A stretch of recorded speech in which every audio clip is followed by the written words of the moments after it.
Students, आज आपका मेरे channel spoken English study and classes में एक बार और स्वागत है। जैसा कि आप लोगों को पता होगा कि इस चैनल पर डेली हम लोग एक रूल को कवर करते हैं, एक टॉपिक को कवर करते हैं। तो देखिए, आज का हमारा जो टॉपिक है वो है यूज़ ऑफ इन्फिनेटिव और यूज़ ऑफ जीरंड। यानी कि हम इन्फिनेटिव के जगह पे जीरंड का और जीरंड के जगह पे इन्फिनेटिव का यूज़ करके सेंटेंस में देखेंगे और सीखेंगे। तो देखिएगा, इन्फिनेटिव होता क्या है, सबसे पहले हम इसे देख लेते हैं। तो देखिए, इन्फिनेटिव का मतलब होता है टू प्लस मेन वर्ब, यानी कि किसी भी वर्ब के पहले यदि हमने टू जोड़ दिया तो वर्ब क्या हो जाता है, इन्फिनेटिव। जैसे to go, to play, to jump, to run, ऐसे हो जाएगा। इसी तरह से देखिएगा, नेक्स्ट लिखा हुआ है जीरंड। तो जीरंड का मतलब होता है मेन वर्ब, यानी कि वर्ब के फर्स्ट फॉर्म में अंत में क्या जोड़ देंगे हम, आईएनजी। तो ये हो जाएगा जीरंड, जैसे कि going, eating, running, playing, cooking, etc. ठीक है ना। तो चलिए आगे बढ़ते हैं और भी समझते हैं इसको। ध्यान दीजिएगा, लिखा है रूल, वाक्य में इन्फिनेटिव और जीरंड के अंत में क्या आता है, ना, ने, नी आता है। ठीक है ना। और इससे हम जीरंड या इन्फिनेटिव को बहुत ही ईजिली पहचान लेते हैं। तो ध्यान दीजिएगा, हम इसको दो तरीके से बना सकते हैं। सबसे पहले तो हम लिखेंगे टू प्लस मेन वर्ब का फर्स्ट फॉर्म, यानी कि ये क्या है, इन्फिनेटिव है। फिर रहेगा इज या वाज, फिर ऑब्जेक्ट रहेगा। और नहीं तो हम इसको दूसरे तरीके से बना सकते हैं, जैसे कि वर्ब के फर्स्ट फॉर्म में आईएनजी लगाना, यानी कि जीरंड, और फिर इज, वाज और ऑब्जेक्ट। ये दोनों तरीके हैं। तो आइए देखते हैं। देखिए, लिखा है खेलना लाभदायक है। तो ध्यान दीजिएगा, यहाँ पे आया है ना, खेलना। ठीक है ना। और ये क्या है, ये सब्जेक्ट की जगह पे आया है।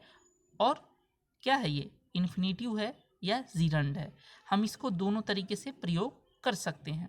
तो ध्यान दीजिएगा, हम इसको ऐसे प्रयोग करेंगे, टू प्ले। सबसे पहले हम लिख देंगे टू प्ले और फिर इज, और लाभदायक है तो यूजफुल। इसी तरह से हम इसको सेकेंड वाले रूल के हिसाब से लिख सकते हैं, प्लेइंग, और प्लेइंग के बाद इज और फिर यूजफुल, यानी कि to play is useful, playing is useful. इसी तरह से नेक्स्ट सेंटेंस देखिएगा। नेक्स्ट सेंटेंस है शराब पीना बुरा है। तो देखिएगा, टू ड्रिंक, केवल टू ड्रिंक लिख देने से ही शराब पीना हो जाता है। तो to drink is bad, to drink is bad. या हम इसको ऐसे भी लिख सकते हैं, ड्रिंकिंग, यानी कि जीरंड के रूप में, ड्रिंकिंग इज बैड। फिर है चोरी करना, देखिए ना आया है, अपराध है, तो हो जाएगा to steal is a crime, या स्टीलिंग इज अ क्राइम। दोनों तरीके से हम इसको बना सकते हैं। और सेकेंड वाला जो तरीका है वही बेटर होता है बोलने के लिए। देखिए, जैसे झूठ बोलना पाप है, तो हम इसको ऐसे बोल सकते हैं, to tell a lie is a sin, या हम इसको telling a lie is a sin. तो देखिएगा, सेकेंड वाले को बोलने में क्या हो रहा है, हमको थोड़ा दिक्कत नहीं आएगा। तो देखिएगा, फिर है टहलना स्वास्थ्य कर है, टहलना स्वास्थ्य कर है, तो हो जाएगा टू वॉक इज हेल्दी, या वॉकिंग इज हेल्दी। दोनों तरीके से हम सेंटेंस को बना सकते हैं। फिर है सिगरेट पीना हानिकारक है, तो हो जाएगा टू स्मोक इज हार्मफुल, या स्मोकिंग इज हार्मफुल। इसी तरह से नेक्स्ट सेंटेंस देखिएगा। देखिए, जितना ज़्यादा सेंटेंस का आप रिवीजन करेंगे, प्रैक्टिस करेंगे, उतना ही आपकी इंग्लिश बेटर होगी। यदि आप प्रैक्टिस नहीं करना चाहते हैं तो आप इंग्लिश को भूल जाइए, क्योंकि बिना प्रैक्टिस के इंग्लिश आने वाला नहीं है। तो देखिएगा, गाली देना बुरी आदत है, तो हो जाएगा abusing is a bad habit. देखिए, यहाँ पर हमने केवल एक ही लिख दिया, क्योंकि हमने आपको दोनों तरीका बता दिया है, आप दोनों तरीके से बना सकते हैं। फिर है सच बोलना अच्छी बात है, तो हो जाएगा speaking the truth is good. फिर है वहाँ जाना खतरनाक है, तो हो जाएगा गोइंग देयर इज़ डेंजरस। यात्रा करना लाभदायक है, तो हो जाएगा ट्रेवलिंग इज़ यूजफुल। इसी तरह से नेक्स्ट देखिएगा, नेक्स्ट क्या है, लिखा है दूध पीना लाभदायक होता है, तो हो जाएगा ड्रिंकिंग मिल्क इज़ यूजफुल। दूसरों की मदद करना अच्छी बात है, तो हो जाएगा हेल्पिंग अदर्स इज़ गुड। अंग्रेजी सीखना आसान है, तो हो जाएगा लर्निंग इंग्लिश इज ईजी। अंग्रेजी बोलना कठिन नहीं है, देखिएगा नहीं आया, तो हो जाएगा speaking English is not hard, to speak English is not hard. दोनों तरीके से हम इसको बोल सकते हैं। इसी तरह से नेक्स्ट सेंटेंस देखिएगा, लिखा है कहना आसान है लेकिन करना कठिन है, तो हो जाएगा सेइंग इज ईजी, यानी कि कहना आसान है, saying is easy, but doing is hard. फिर है गाड़ी तेज चलाना बुरी बात है, तो हो जाएगा ड्राइविंग फास्ट इज बैड। या दौड़ना एक अच्छा व्यायाम है, दौड़ना एक अच्छा व्यायाम है, तो हो जाएगा running is a good exercise. फिर है मछली पकड़ना एक अच्छा शौक है, तो हो जाएगा fishing is a good hobby. इसी तरह से देखिएगा नेक्स्ट सेंटेंस क्या है। नेक्स्ट सेंटेंस है धूम्रपान कैंसर पैदा करता है, तो हो जाएगा smoking causes cancer. Next sentence है सफ़र शायद तुम्हें आगे बढ़ने में मदद करे। सफ़र यानी कि देखिए यहाँ पे ना नहीं आया है, यानी कि इसका मतलब हो रहा है सफ़र का मतलब होता है सफ़र करना, यात्रा करना, तो उसकी इंग्लिश हो जाएगी travelling might help you to grow. फिर है बाघ का शिकार प्रतिबंधित है, यानी कि बाघ का शिकार करना, तो हंटिंग टाइगर्स, ध्यान दीजिएगा, हंटिंग टाइगर्स इज प्रोहिबिटेड। ध्यान दीजिएगा कभी कभी ऐसे ही सेंटेंस आ जाता है बाघ का शिकार प्रतिबंधित है, यानी कि बाघ का शिकार करना प्रतिबंधित है, तो आप उसको समझ नहीं पाते हैं, इसीलिए हमने शिकार करना नहीं लिखा है यहाँ पे, ताकि आप लोग समझने का प्रयास करें। फिर है नृत्य करना एक अच्छा व्यायाम है, तो हो जाएगा dancing is a good exercise. फिर है पढ़ाई तुम्हारा ज्ञान बढ़ाती है, तो हो जाएगा रीडिंग इम्प्रूव्स योर नॉलेज, यानी कि आपकी नॉलेज में और सुधार करती है, बढ़ाती है। फिर है टहलना स्वास्थ्य के लिए लाभदायक है, तो हो जाएगा walking is good for your health. फिर है धूम्रपान करना स्वास्थ्य के लिए हानिकारक है, तो हो जाएगा smoking is injurious to health. ध्यान दीजिएगा। फिर है नेक्स्ट सेंटेंस।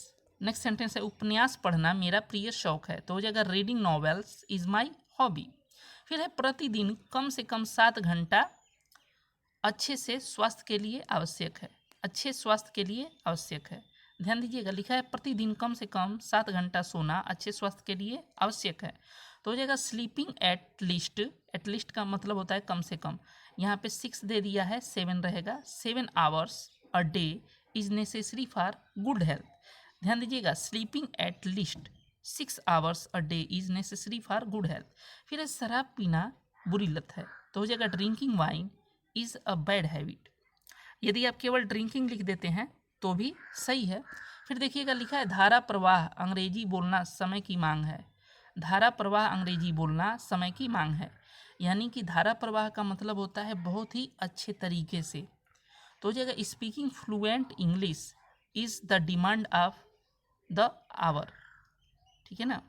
फिर मैं संगीत सुनना पसंद करता हूँ, तो हो जाएगा I like listening to music, मैं संगीत सुनना पसंद करता हूँ, ठीक है ना। देखिएगा इस सेंटेंस में संगीत सुनना ये ऑब्जेक्ट की जगह पे आया है, और ये क्या है, ये इन्फिनिटिव है या जिरंट। तो देखिएगा I like listening to music, वह जुआ खेलने से नफरत करता है, तो हो जाएगा ही हैट्स गैम्बलिंग, ही हैट्स गैम्बलिंग। देखिए यहाँ पे जुआ खेलना क्या है, ये जो है कि ये आपका इन्फिनिटिव या जिरंट है, ठीक है ना, इन्फिनिटिव है। अब देखिएगा ऐसे ही है बच्चे गुड़िया बनाना पसंद करते हैं, तो हो जाएगा चिल्ड्रेन लव मेकिंग डॉल्स।